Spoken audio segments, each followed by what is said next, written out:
Salut à tous, ravi de vous retrouver sur canalturf.com pour évoquer les réunions de ce vendredi 18 décembre. On commencera par la réunion principale et le quintet, lesquels auront pour cadre l'hippodrome de Paris-Vincennes. L'occasion pour moi de vous rappeler que vous pouvez suivre en direct l'émission Vincennes Inside tous les jours pour toutes les réunions du meeting d'hiver de Vincennes. L'équipe Dominique Cortier, Pascal Raymond-Lamy, Vincent Mutrel est présente sur place pour vous donner les dernières informations recueillies auprès des différents professionnels. Donc on va commencer par ce quintet du vendredi 18 décembre, le prix de Tourcoing, une épreuve qui rassemble des trotteurs d'âge. J'aime beaucoup le 15, Darling Berry, qui compte déjà à son actif 3 succès au niveau quintet. Elle sera pieds nus, l'engagement est bon.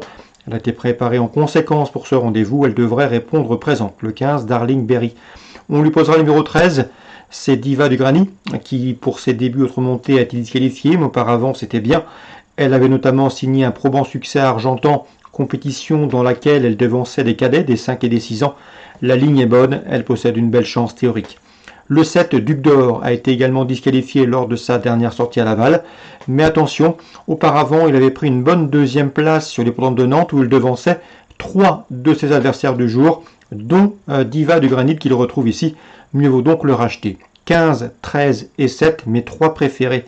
Je retiendrai ensuite numéro 6, Jado, un cheval que j'aime bien, que nous avons régulièrement indiqué, et le cheval a fait l'arrivée à l'occasion de ses prestations lorsqu'il était drivé en confiance par Jean-Philippe Borodachko. Le cheval a des références à ce niveau, même s'il manque de titres sur la grande piste. Il est en forme, à la faveur d'un bon parcours caché comme il les apprécie. Il doit participer activement à l'arrivée. Le 3, Don Juan du Houlet, a été battu dernièrement, plus simplement puisqu'il a été retardé par une faute de départ, c'était sur la piste d'Amiens. Sachez qu'auparavant, il avait signé 3 probants succès, il convient ici de le racheter. C'est un cheval de tenue qui ne sera pas dérangé par ce parcours, bien au contraire. Le numéro 1, Destin de Star, à mon avis, n'a plus de marge de manœuvre à ce niveau. Sachez également qu'il faut savoir s'il a bien récupéré. Il était en piste pas plus tard que lundi dernier sur l'hippodrome du Mans. Mais attention, son entourage s'attache les services d'Éric Raffin. Le cheval a déjà pris des places à ce niveau. On garde.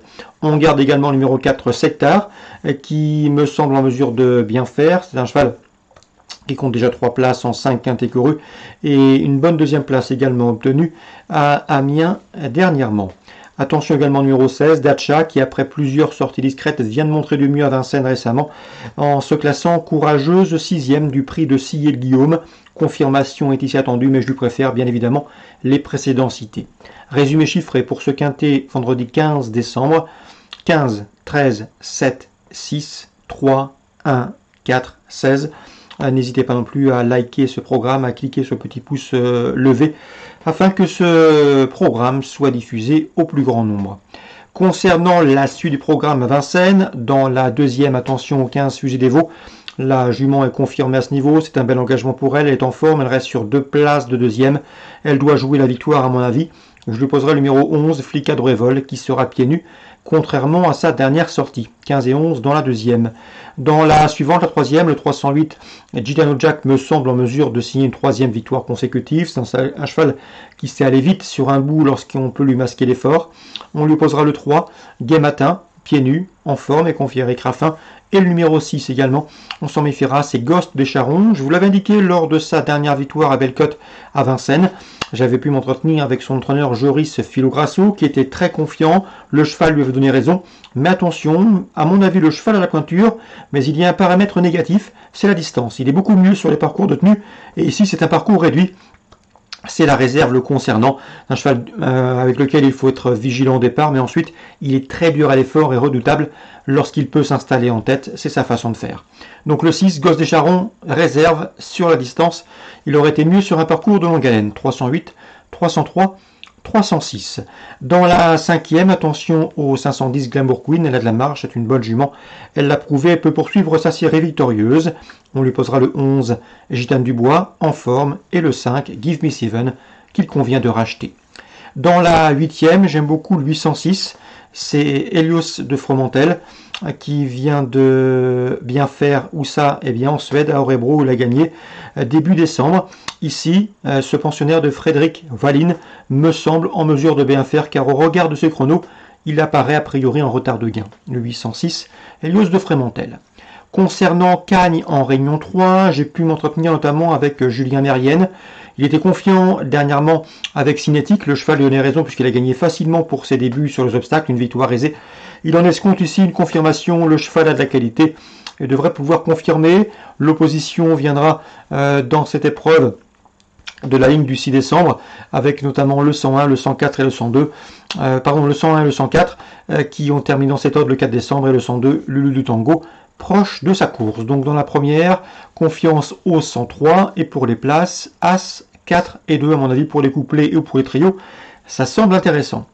Concernant maintenant la deuxième, Julien Mérienne présente le 202 à Piroc. Elle n'était pas démonstrative il y a de cela 3 semaines à la maison et elle a franchi des paliers, elle a pris de la maturité mentalement, c'est beaucoup mieux depuis. Elle n'était pas vraiment affûtée lorsqu'elle a gagné pour ses débuts sur les obstacles, elle a bien fait ce jour-là. Elle a progressé depuis à l'entraînement et j'ai senti un Julien Mérienne confiant pour une confirmation de sa dernière victoire. Le 202 à Piroc, on est confiant, les deux, l'un et l'autre. Les deux Mérienne n'auront pas de problème de terrain. L'opposition pour Péroc, eh bien sans doute le 1, Ironie du Lac, sans doute le 3, et sans doute le 4, Quelle Lady, ces trois-là qui ont terminé dans cet ordre dernièrement également sur cette piste. Donc la deuxième, 2, As, 3, 4, bref, priorité au tableau dans les deux premières courses du programme. La quatrième, j'aime beaucoup le 403 Banonito, toujours un gant à 9 ans, comme en atteste sa récente victoire dans une course à réclamer. J'avais pu m'entretenir, souvenez-vous, avec Serge Fouché, pas plus tard que lundi dernier. Il était confiant avec Spiderman qui a gagné plaisamment le cheval. C'était une affaire de départ, il est parti. Il a gagné comme il nous l'avait indiqué. L'interview était d'ailleurs disponible sur notre site, sur notre canalturf.com. Et il lui a donné raison. Donc le 403, Banonito, lui aussi se plaît sur la Riviera, sur les bords de la Méditerranée, et devrait pouvoir confirmer son dernier succès obtenu à réclamer sur cette piste. 403, Banonito. La Soie, Réunion 4, un coup de cœur en fin de programme. Il s'agira du 902 Lars. Seulement 4 courses au compteur, mais déjà 2 victoires pour lui. Une victoire au mois d'octobre à Moulins, une autre plus récemment sur l'hippodrome de Cavaillon. Le cheval va ici débuter sur le sable, mais a priori, le lot me semble dans ses cordes et Jean-Pierre Gauvin lui a déniché un engagement sur mesure, à lui d'en tirer profit. C'est le 902 Lars à la Soie, Réunion 4. Excellent jeu à tous, bonne journée. Rendez-vous désormais demain pour une nouvelle émission. N'hésitez pas, je vous le répète, à liker ce programme s'il vous convient.